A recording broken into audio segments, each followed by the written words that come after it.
I've heard about your jar theory, so I got a jar of marbles. I've heard about your marble jar theory, so I got a jar of marbles. I saw that.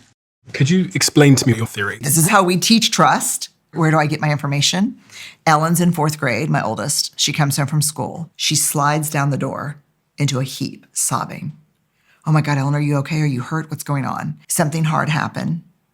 She shared it very confidentially with 1 or 2 of her friends. They had told everybody in her class, all 30 kids. Everybody was laughing and pointing and making fun of her. And she said, I will never trust anyone again. And my mind was, damn straight, not a fucking person.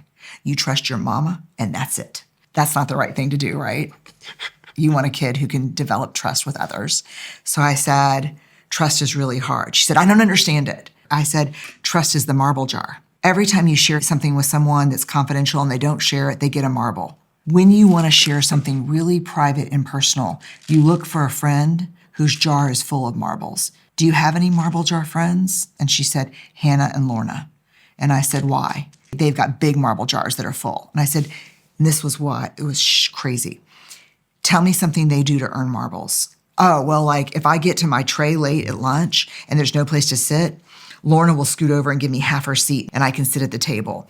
And then the other day when I had strep throat, Hannah was worried about me. So remember her mom called and said, Hannah's worried about Ellen. Why wasn't she at school?